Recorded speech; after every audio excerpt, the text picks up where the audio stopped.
He wins the race. Now, this is the Dan? Yes, and here was the whole kicker of the thing. He came back, they cooled him out, and they put like 3 kids on his back and just led him around. Really? After he finished the race? I told Dad, hey, Dad, they want to sell that horse down there that we watched win that race. They want $450 for him. And Dad said, that's too much money. Yeah, I know. Yeah. I know he's got a lot of speed. Yeah. And Dad said, well, let me think about it. I said, well, I know he can run. This is my first episode from my sit-down with Marilyn Duplissey. After years of trying to make it happen, we finally recorded together. And this is just the beginning. More stories are on the way, but today you'll hear where it all starts. This is Beyond the Chutes. I'm Doug Simcox. Now, we are powered by Parasite System, on a mission to change the game in veterinary medicine. They're building smart, easy-to-use tools that keep animals healthier and clinics running sharper. Helping vets help pets. Around here, we're not chasing sound bites. We're after the real stories, straight from the arena, the road, and the people who live this life full time. Rodeo isn't just a show, it's a way of life, and we're here to tell it. Let's get to it. This is Doug, and I am in Poteau, Oklahoma, in Mike and Marilyn Duplissey's house, and have had just a wonderful visit here. Last night I had a bowl of gumbo. Let me correct that. Last night I had 2 bowls of gumbo, and it was absolutely excellent. So I'm back this morning, and we are going to pick up here with Marilyn Duplissey, 2 times International Professional Rodeo Association World Champion. I got a cat on my lap. She's running out. She usually lays in the shower. Listen, this is very unusual for that cat. Very unusual. Is it? Yes. She doesn't usually hang out with folks. No. Well, she's. No. Maybe it's the whole recording, and she just wants to hear the story. Maybe further. So let's roll into this. So first off, thank you for the hospitality. Thank you for. Oh, you're welcome. It I is. didn't do too much. Well, it's been so good to meet you, and finally, after 3 years of planning, I get to have conversations with you guys. So take us back to the beginning, earliest memories, growing up, and if you want to go back further than that, talk about your mom and your dad, your grandpa and grandma, whatever you want to do. Start at the beginning, if you will. Well, my dad, he was the oldest of 3 brothers, and they worked at a sawmill, and he actually broke horses when he was younger. And long story short, each brother ended up with 1 horse, and when Dad's horse died, I guess Dad's was the first horse to die. That was it. He didn't want any more horses or anything like that.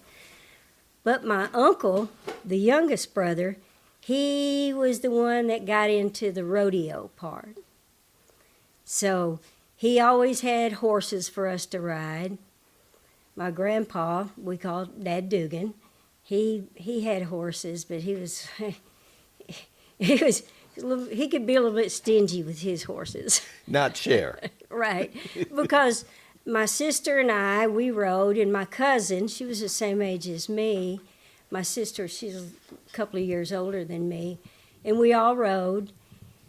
And my uncle, the one that got into rodeo, his kids were younger than us. We're a little bit younger than us. And he was the one that, well, he started out actually being like a rodeo clown after he got hurt bulldogging. He bulldogging. He got in the PRCA, and then he started clowning for a little bit, and then he decided to get into rough stock, and he wanted to put on rodeos. So he put on a little rodeo there in Hodgen. That's where I'm from. And I guess that's kind of when my sister and my cousin, Vicky, we all got into rodeo. So when you say Hodgen, is that in this area, southeast Oklahoma? It's about, what, Mike, 25 miles? Yeah. About 25 miles south of here. Okay. So you've always been in this area? Yes. Oh, wow. Yes. Beautiful country. Yeah. Beautiful country. Well, you don't think it's beautiful until you live in flat Louisiana, Yeah. farmland, all you can see. Yeah. And then you come back and you're like, oh, man, it's so pretty up here, and the wind's blowing all the time. Yeah. Yeah. Well, I was coming in yesterday, and I don't know, maybe 20 miles north of here, and you pop over a hill, and all of a sudden there's the mountain in front of you. Oh, yeah. It's one of the prettiest views, and I've never been in this part of the world. This is absolutely gorgeous. You know, Oklahoma's kind of funny, the terrain. You know, you're here and all these mountains and everything. You drive a little more west, and then just nothing, just Yeah. flat. Yeah. But no, beautiful and green, and my goodness. So it surprised me in a good way. So you find rodeo. How old are you when the rodeo, when you attend your first rodeo, or were you competing? Well, yes, we would compete, and I've actually got checks that I won when I was, you know, kind of first starting out, and it's like $3 and $6. It's like, Wow. wow, you know, back then, you know, it didn't take a whole lot to fill up your tank. Yeah.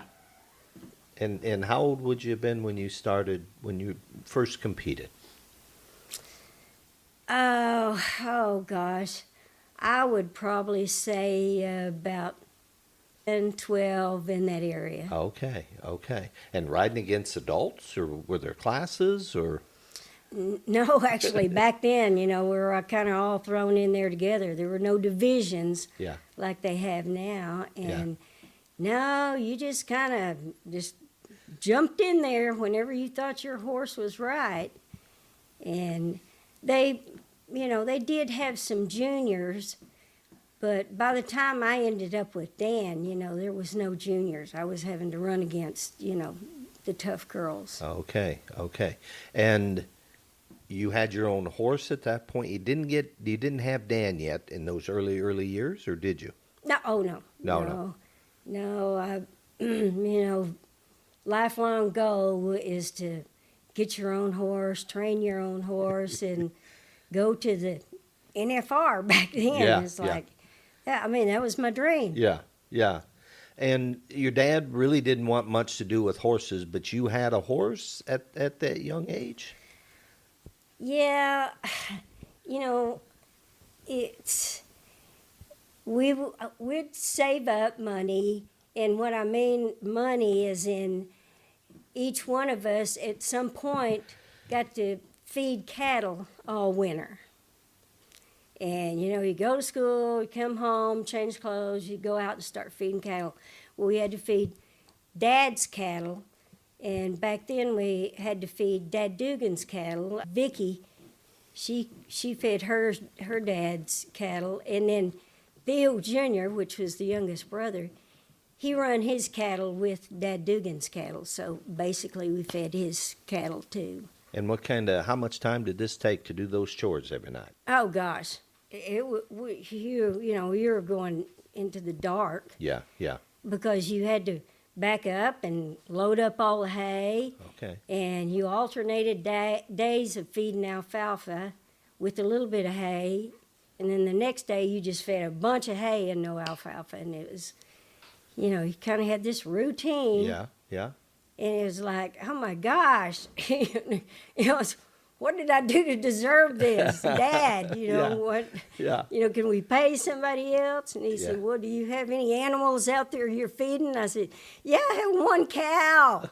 Yeah, yeah. And at that time, like 2 horses. Well, there you go. It's like, I got to get rid of these animals. Yeah. So were these out on pasture? Were they in the lots over the winter, dry lots, or? Pretty much just out in the pasture. Out in the 'cause pasture. Back then, you know, where we lived, I had to walk across the main highway to get to where the horses were. And Oh, I think we ended up kind of opening a little lot where they could get in out of the weather, but no, nothing fancy at all. Yeah. Now, my uncle, he did have an arena where he practiced bulldogging. Okay. So feeding square bales at that point, no big round bales yet. No, not yet. Oh my gosh. What could I have done back then if it's just a tractor or put out bales? I'm done. Yeah.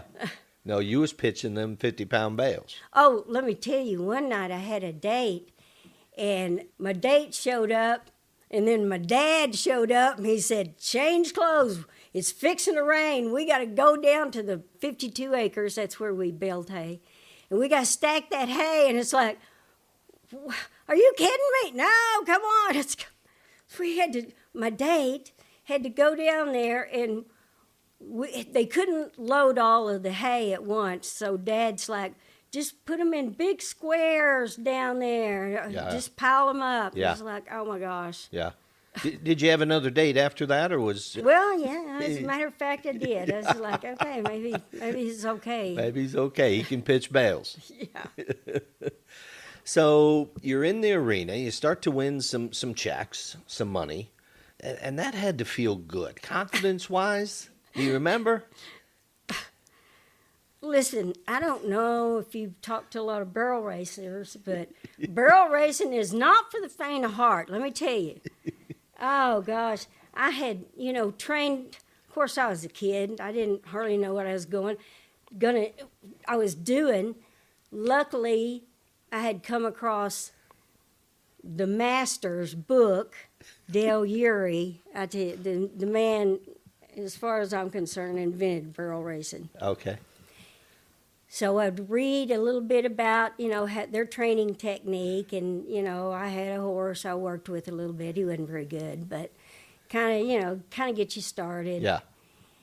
And long story short, I had a wreck when I was driving to college, right there on the outskirts of Heavener, and it was pretty bad. This lady kind of turned into me.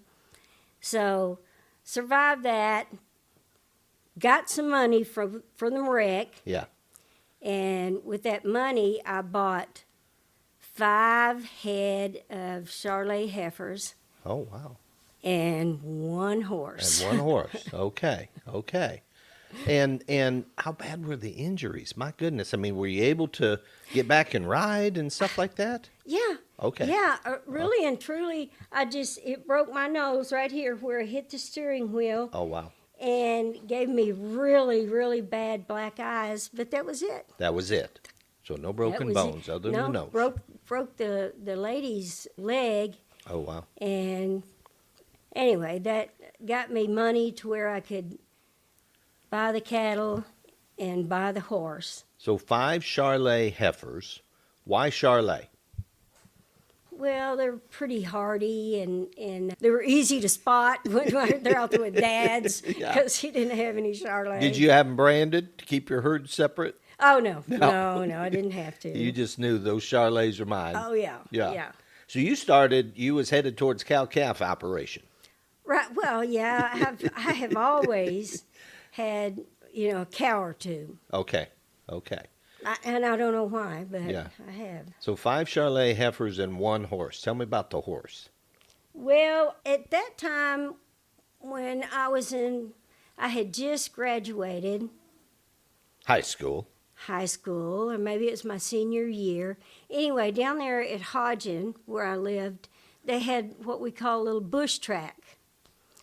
And a little bush track that's just a little track set out in the middle of nowhere. People come, bring their horses, and they match race. Oh, so like a racetrack. Yeah. Oh, wow. Yeah, Okay. just a racetrack, but it's, you can only run 2 horses. It only had a 2-horse gate. Okay. So this was organized. Yeah. Okay. Yeah. Okay. And so they would match race every Sunday, and my cousin and I, we would go and we'd watch, Yeah. Back then I wasn't into it much. Yeah. But always looking for a prospect. Okay. So we went there and we were watching them race, and there was this Palomino horse, and word got around to me, and they said Churn Naylor had the horse. That was his name. I went to school with his son. Okay. And he said he wants to sell this horse they're fixing to match race right here. Yeah. Oh, okay. That Palomino. Yeah. Oh, Palomino, yeah. It kind of goes with your Charlet. Yeah. Kinda. Well, yeah, there's a pattern there, I think. I think so. So anyway, so I thought, well, I'll watch this race, watch him run. Well, he comes out, and it was a little filly from, the barns over there at Ada. He won the All-American and all that, and he had really nice horses. And they were matching Dan with this filly. Well, the filly came out, and she was about to catch Dan, and then she just broke in two, started bucking. Oh, wow. I'm sure she probably got plugged in. That's what happened. Okay. Now, what's that mean? Plugged in. Oh, that's when the jock uses the electrical devices to get. Well, they could do it on the bush track. So I've never heard this. So. Oh no. So is it a jockey like we see on TV at the thoroughbred races? Small, light. Yeah. Okay. Yeah. And in the jock saddles and all that sort of thing. Oh yeah. Oh, okay. This is real. Well, yeah. You went through the whole motion, and they were doing bets on the side. Nothing official, official betting. Yeah. But it was a bush track. Bush track. And I don't, so tell me about the electrical. So just they wired it up under the saddle or something? A lot of them will put it in their gloves. Oh. Or hold it in their hand. Oh, okay. Or put it in their stick. Yeah. Wow. Yeah. Okay. Yeah. So on the bush tracks, this semi-organized deal, that people said that's okay, or that was just allowed. Yeah, everybody probably know. Yeah, we know. He plugged him in and started. He wouldn't take Plugged it. He it in. bucking. I've never heard that before. I love this. I'm learning lots of new stuff. So she's running Dan, and she's ahead, and she starts to buck. Yeah. And then Dan finishes out, wins the race. Oh yeah, he wins the race. Now this is the Dan? Yes. Okay. And here was the whole kicker of the thing. They came back. He came back. They cooled him out, and they put like 3 kids on his back and just led him around. Really? After he finished the race? Mm-hmm.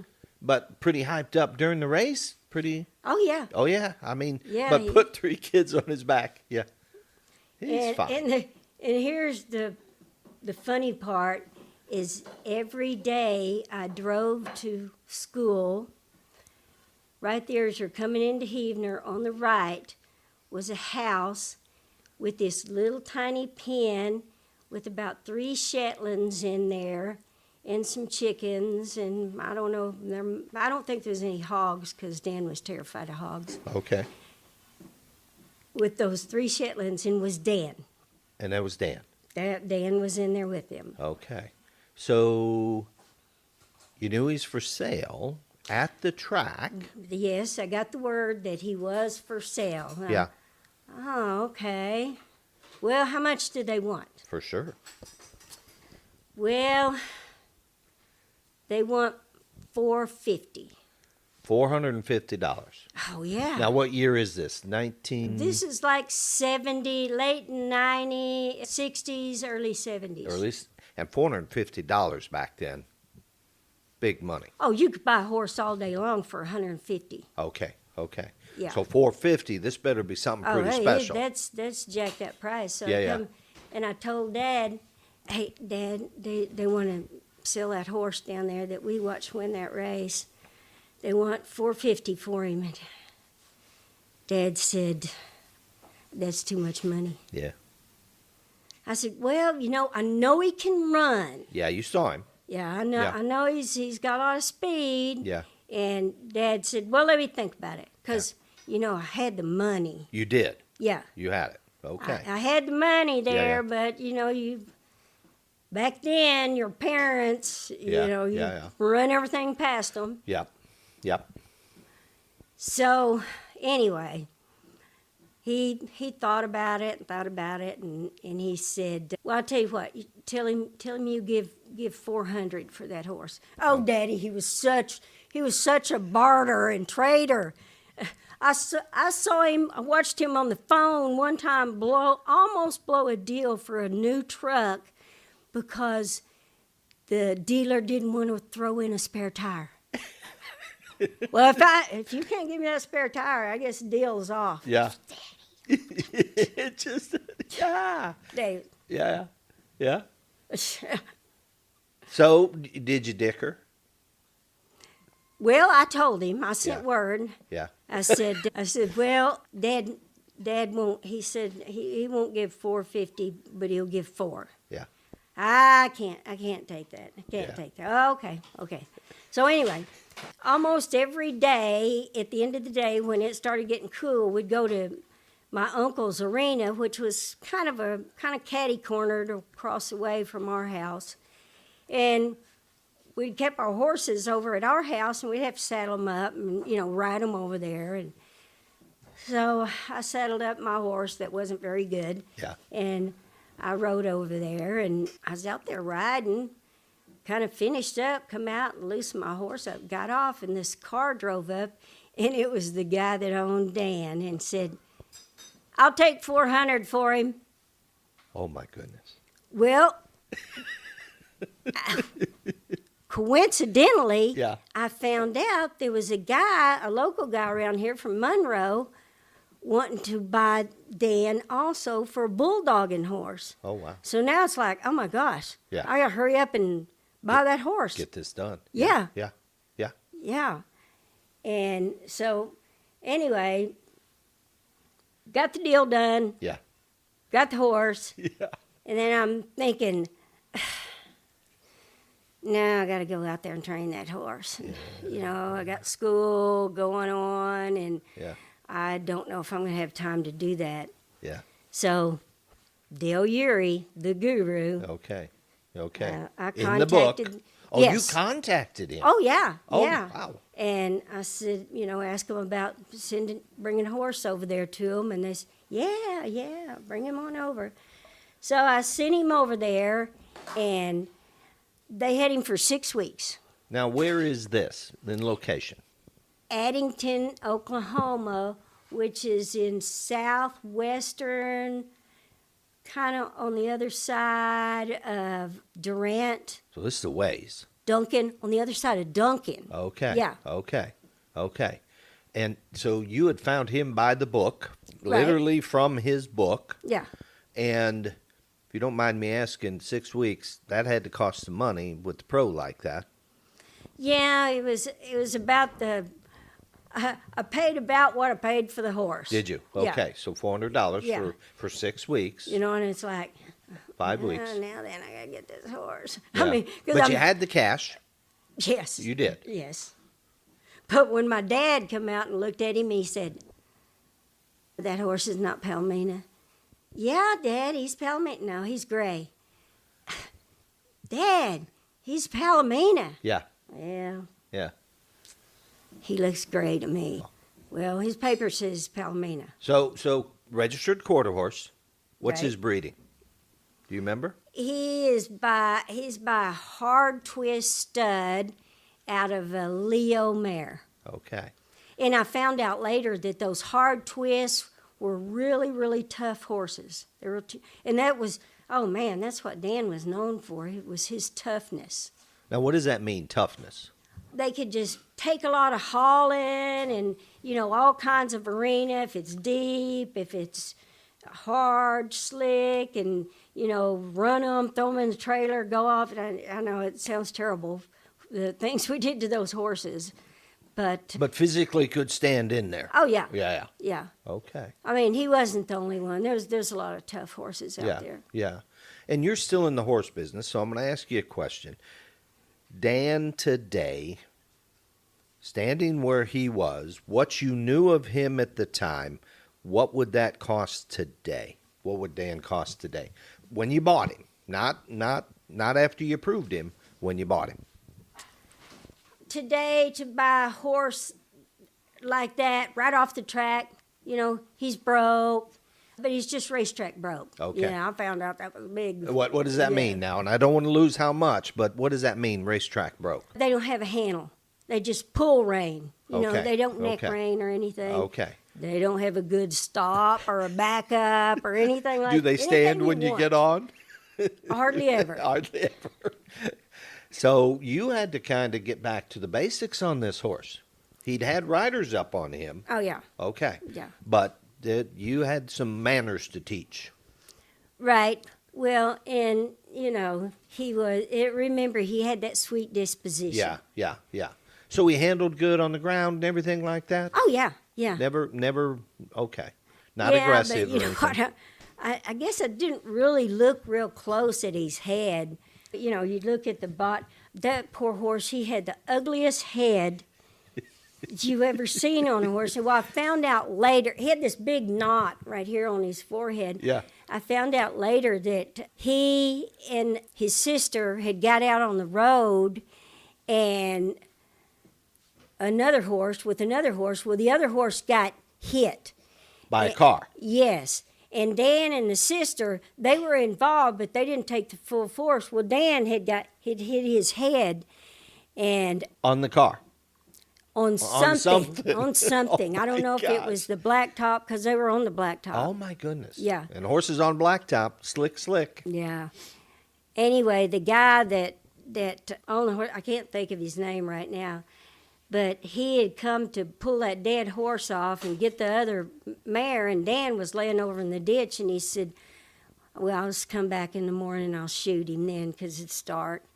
Well, he came back the next morning, and Dan was up grazing, so I thought, well, I guess he's going to make it. So anyway. So just a knot on his head, no injuries, no leg injuries, no nothing.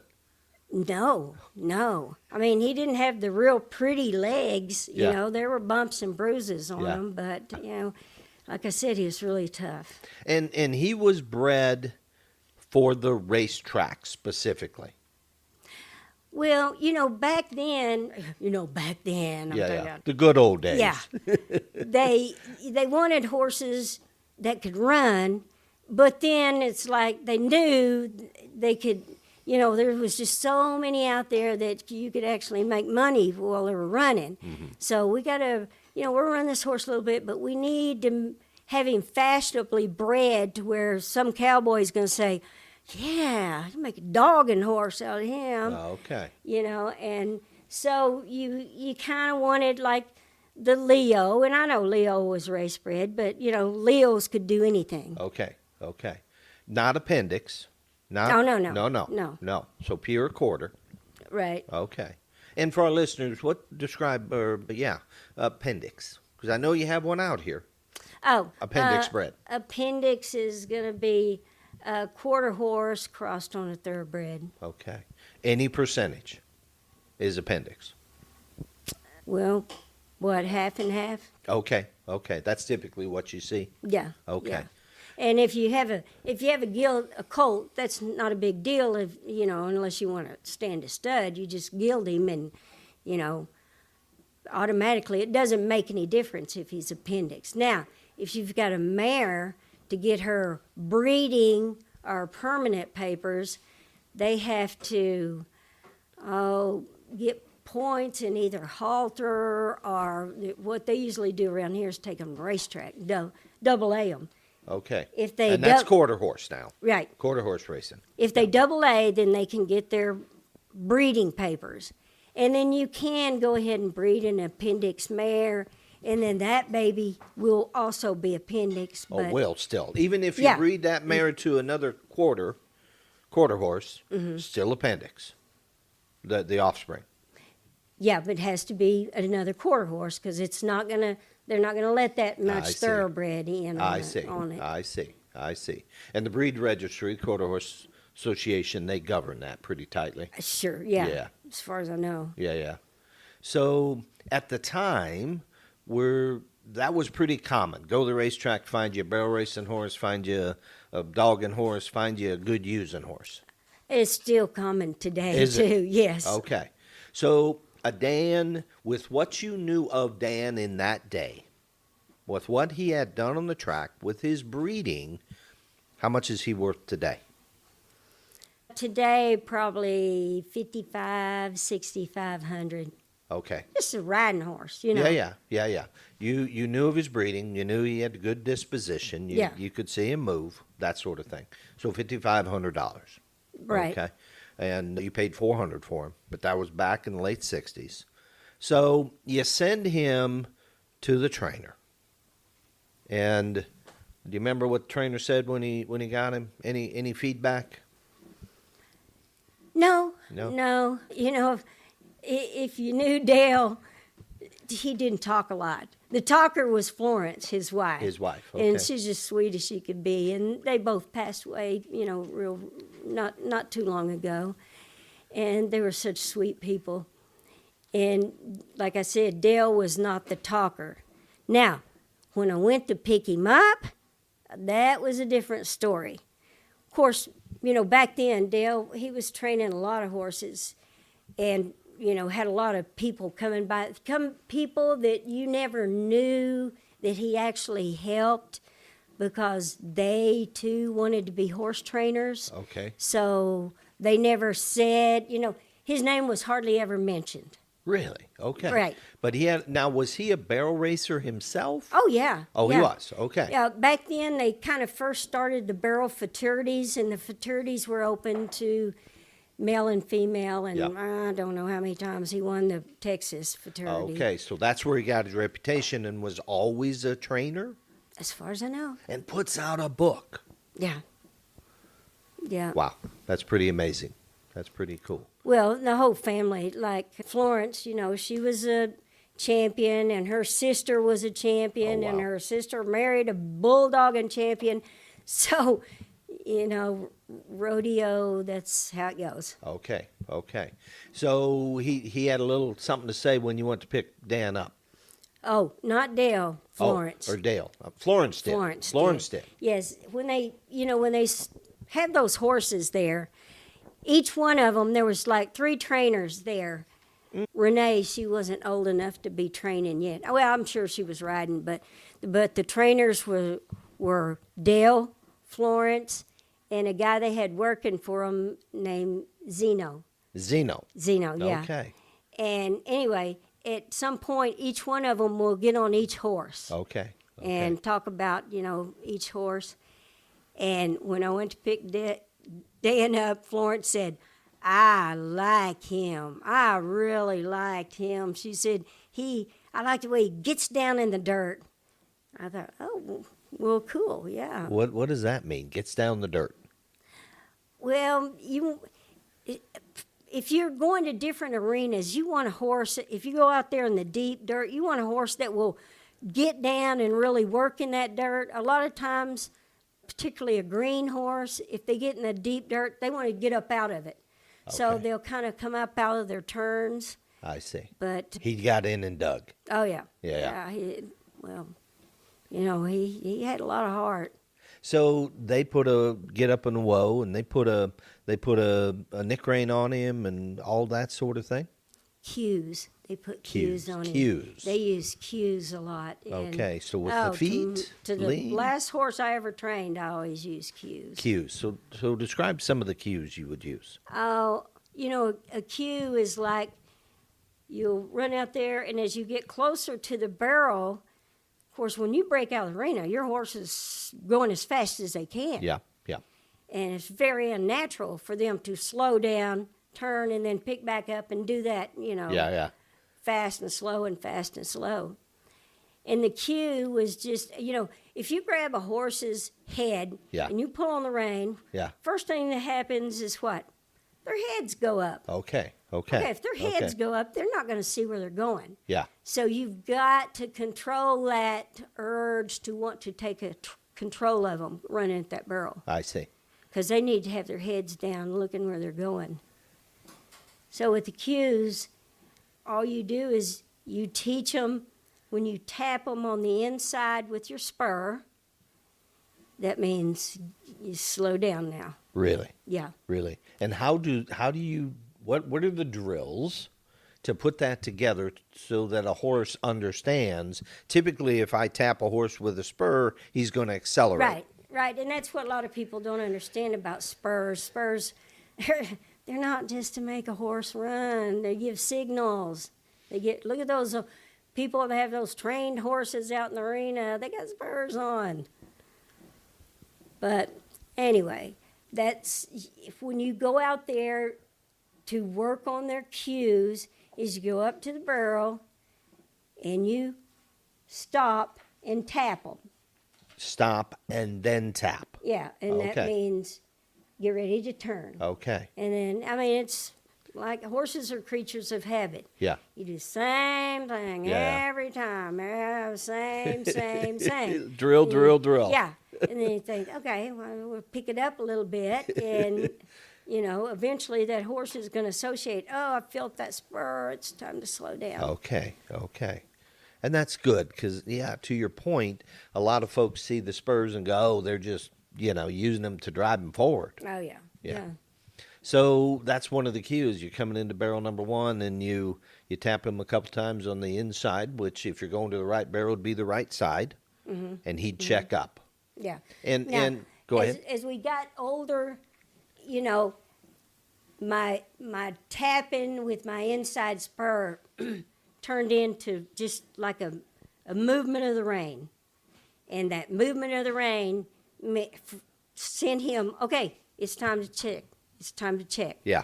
And that's what it turned into. I know my sister rode Dan at a couple of rodeos, and she called me up and she said, I can't get past the first barrel. I keep hitting it. I don't know what to do. And I said, okay, you know how you're running to the first barrel and you want to pick up on him? And she said, yeah. And I said, let him go one more jump. One more stride. And she said, okay. Huh. And from then on, she could. Really? Yes. Okay. And once he felt that rein or felt that double tap or whatever, he knew how to rate the barrel. He knew how to turn. Oh, man, you better be hanging on. Yeah. Because he was a runaround, really front-end horse. And, man, when he would set, if you weren't paying attention, he'd just fling you off because he actually did that to me. But. He did. Yes. Over his shoulder. To the outside, I take it. Yeah, it was at the first barrel, so it was, to my left. And anyway, I had just bought a saddle. Okay. So I changed out all the billets and everything, and my billet broke. Oh. And it was right up here at the hometown rodeo, Fort Smith. Yeah. And broke a billet, broke it. Oh, yeah. yes. So saddle come undone. Oh, and here's the bad part is when he lunged to take off in the alleyway, I felt it pop. So I knew what was fixing to happen. Going into the first barrel, you already knew it was broke. Yeah. Oh, wow. I knew it was like, oh, gosh, here it goes. You're thinking so fast, well, maybe he'll just stop. And you use the term front-end horse. Yeah. What's that mean? That means when there's a lot of back-end horses, you can watch them run and you'll see a horse that runs up to a barrel and kind of scoots his butt up under him and turns. Mm-hmm. That's a back-end horse. Mm-hmm. A front-end horse will run up to the barrel. A lot of times they require a little more room or a pocket going into the barrel. And he'll just kind of drop down on his front end and just run around the barrel. And that's what Dan did. Kind of like front-wheel drive car versus a river? Right, yeah. Okay. Mm-hmm. And had you ridden a horse that's front end like that? I never have. And to this day, on my best day, I don't think I could ride a back-end horse. Is that right? Yeah, okay. It's just, I don't know, it's just too awkward for me. Really? I want to pick up on them or, sometimes I know you have to let them run in a little bit more and then pick up and it's like, okay, you just stick with what brought you there and it's like, that's what So did you know a front end versus back end when you was at that age? Did you know the difference? Yeah, because, if you're that passionate about something like that, you read all you can. So it was in Dale's book? I don't even remember, but probably. Probably. I mean, man, he forgot more than Yeah. people spent years and years trying to learn. That's He was just, he was the master. He Yeah. was just the master. So you go to pick Dan up, and Florence is there. She really likes the horse. Yeah. What was the general, really liked the horse, all that sort of thing. What did the individual trainers, you said that they all got on him. What kind of feedback were you getting? The only feedback I was getting was from Florence because Okay. A, Dale never talked. and Okay. B, Zeno never talked. I don't know if I even ever heard Zeno say a word. It's like, man, your dinner table must be really quiet. Just Florence. Yeah. Just Florence. Florence was the personality. She was Okay. great. And did they take time with you and say, okay, this is how we trained this horse. These are the cues. You know, Um, that's funny you should mention that because they did not. They didn't. And I don't know, after Dan, we sent more horses over there to be trained. In fact, Okay. I sent Dan's sister and ended up selling her. So you sent Dan's sister's Yeah. sister there. Okay. And Yeah. you ended up selling her. I ended up selling her, and the people raised a really nice colt out of her that went to the Fort Smith fraternity and won a bunch of fraternity money on that horse. And my sister, she sent a few horses. Anyway, long story short, when we would go, we would sit out there. They would put these barrels out in the middle of nowhere, no fences. And they had that red clay. So you was running on dirt, though, Oh, yeah. not grass. Oh, no. No. No, it was always worked up. They, Okay. they would move their Red barrels clay, around. though. Oh, yeah. Yeah. Anyway, we would sit there and we would watch them, and they didn't care if we watched. We would sit there for hours, and they'd go get another horse, and then they'd come out and they'd be talking about, bits and things like that. Anyway, one of the last times I went over there, I don't know if I think I'd already had Dan over there, and I went over there with my sister to take a horse or get a horse or something. And when we left, I looked at Susan and I said, I know how to do that first barrel now. Okay. They didn't say anything, but just watching and Yeah. watch. And I know a lot of times people use those pylons that you see, Yeah, those yeah. orange cones Yeah. and tires and stuff like that. And down Florence, they didn't use that stuff. You just kind of had to pay attention and know what they were doing. And when I left there that day, it's like, I know what they're doing now. Okay. I know what they're okay. doing. And you had seen the double tap. You had seen where they were checking the horse up. I was watching their approach. Okay. I was okay. watching their approach to the barrel Yeah. because, that's 75% of it is Yeah. the approach. The approach. So when you say approach, speed and how far out and that sort of thing? How far out? How far out? Yeah. Okay. Okay, because when you start training horses and the horse starts picking up the barrel pattern, they naturally want to make it the shortest distance. So what do? They start coming in on the barrels. yeah. They start coming in. Yeah. And it's like, okay, now I got to, now I've got to take that horse out there, Yeah. get a good enough hold on him with the right bit to keep him out, but keep him wanting to. He wants to turn that barrel so bad he can't stand it, Yeah, and you're yeah. holding him out, Yeah. and then you drop him, and then they turn and come around. So a little science to the bits, I'm understanding. Oh, and that's the bad part about Dan. Dan had been raced enough to where I called it the racehorse neck. And let me tell you, if you've never been on a horse with a racehorse neck, you can't bend that No neck. flex. Nothing, won't bow, won't do anything. And here I am like, yikes. I need to turn a corner here. Yeah. Yeah. Yeah, so and to this day, my favorite training bit is the chain gag. I put the chain gag on him, and course, Dan, you kind of had to get the corners of his mouth sore a little bit. Oh, you did? And then that's how I got the neck to bend. Okay. But there was no whoa. There was no stop at all because he was real, I called him iron-jawed. He had no mouth. No mouth. No mouth. No. You could sore up the corners of his mouth, and he was very, very flexible, and he would really follow his nose around. Okay. And it's like, Okay. perfect. That's Okay. perfect. Because I knew he had the gas. Yeah. And approach on the first barrel is the same as approach on the second and the third? Same concepts? Not to the same degree. Not to the same degree. Maybe a little more on the third, but the second, the hardest thing you're going to have on the second is, a horse is going to shut you off because he's running into a fence. Oh, okay. And first barrel, that's not a problem. No. Okay. No, Because you're coming in at a steep enough angle? Right. I mean, when you're coming around the first barrel, the fence is there to actually help you. Okay. But approaching the barrel, the fence shouldn't be any problems. Yeah. But the second one, they're running into a fence. A lot of times they will be chutes there, Oh, okay. And it's like they need to be really freed up. Yeah. And then, of course, you got judges and timers and everything in the arena.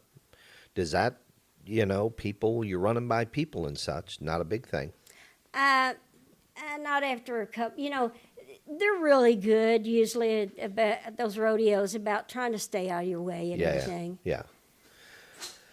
So, had he been trained like in a snaffle bit when he was on the track? Yeah, they ran him in a D bit. Okay. And I think down Florence, I guess that's where I first came across the chain gag was down Florence used it. Okay. And so then that's what I got mine. I was like, okay, yay. Now I can turn him around when he gets to the barrel, but slowing down, it's not getting it. So I tried different things. I tried wiring his mouth shut, and that helped a little bit. What's that mean? Wired his mouth shut. You just get some baling wire, and back then you had to wire them. Now they have cavesons you can use. Like leather straps over their nose. Right. Okay. Right, and buckle it back here. And that's to...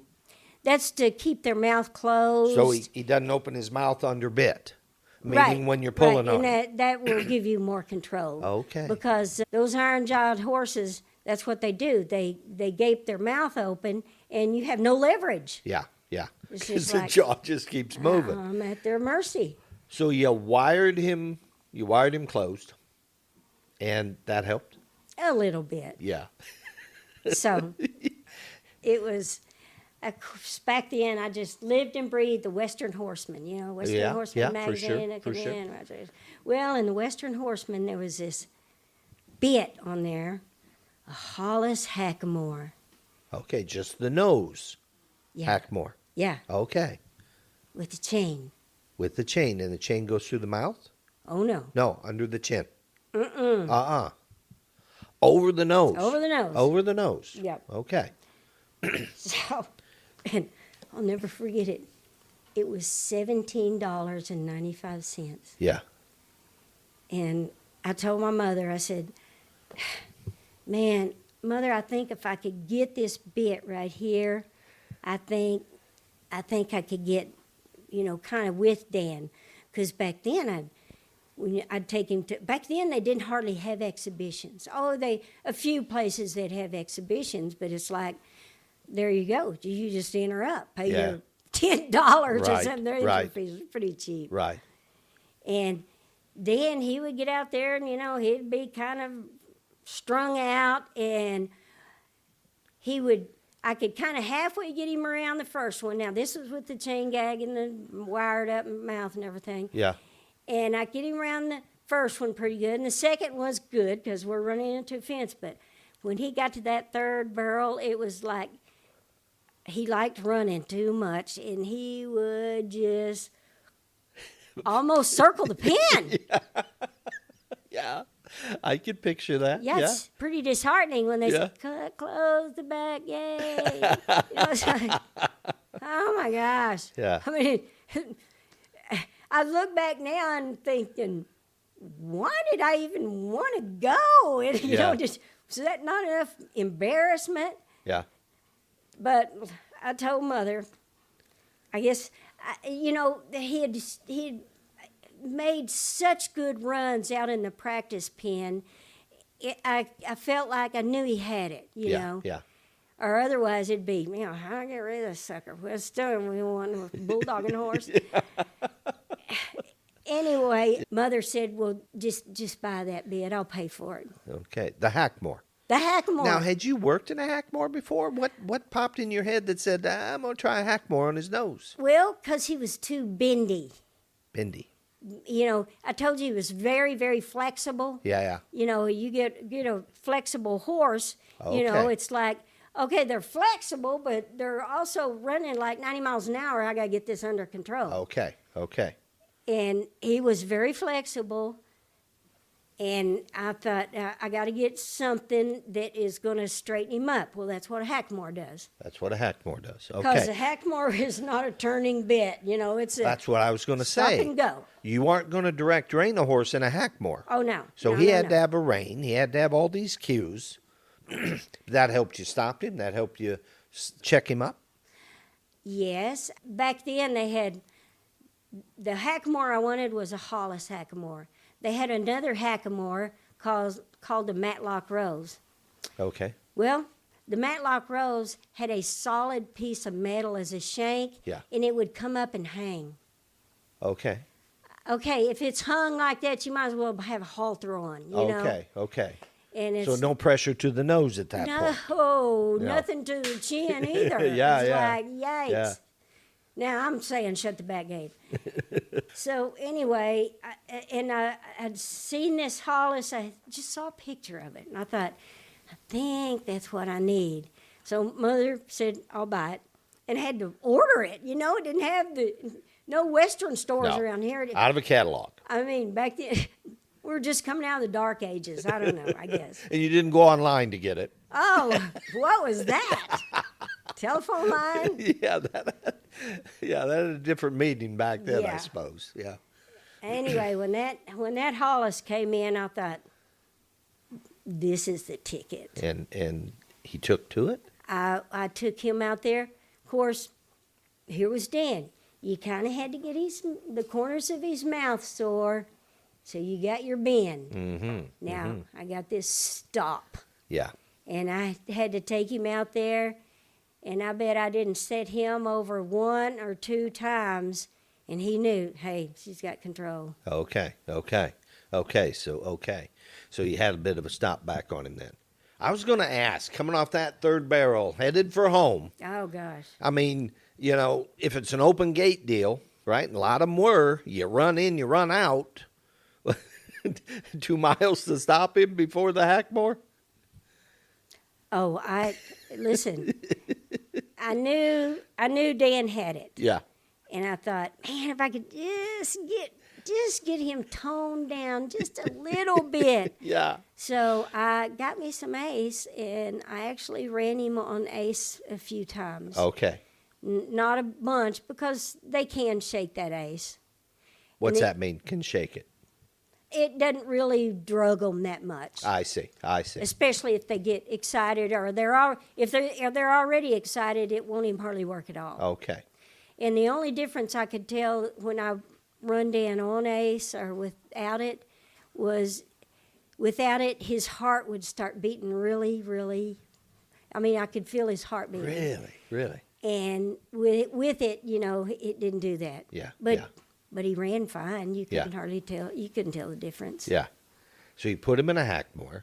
You're running some local stuff, and then it's time to go. Yeah, I mean, once he figured out, oh gosh, she can stop me with this bit, I'm going to get out there and do what I'm supposed to do. And he did, and the rest is history. This wraps up the first episode from my conversation with Marilyn Duplissey. We've only just begun. There are plenty more stories ahead, and you want to hear every one of them. Subscribe today so you don't miss what's next on Beyond the Chutes. Thanks for coming along with us. We're proud to be supported by Parasite System. Learn more at parasitesystem.com. We're also brought to you by Simcox & Company, a four-generation barbershop in Cedar Falls, Iowa. Want to look sharp? Walk in and see Deb, Tom, Eli, or Troy. No appointment is needed. You can find them at Simcox & Company on Facebook. Ready to hit the open road? Join the Wandering Gypsy RV Life Podcast for real stories, RV tips, and travel adventures from behind the wheel of Birdie B. Subscribe now wherever you get your podcasts. And for music that travels well, stream Nicky McLeod's albums, Prepaid and Some Kind of Reckless. Available now wherever you find your music. BTC is headed back out soon. Come October, BTC will be at Mike Swearingen's Rodeo Reunion. It's the first weekend in October. Look up Mike Swearingen on Facebook and let him know you're coming. Now, this has been a BTC production. Until next time, thank you for listening.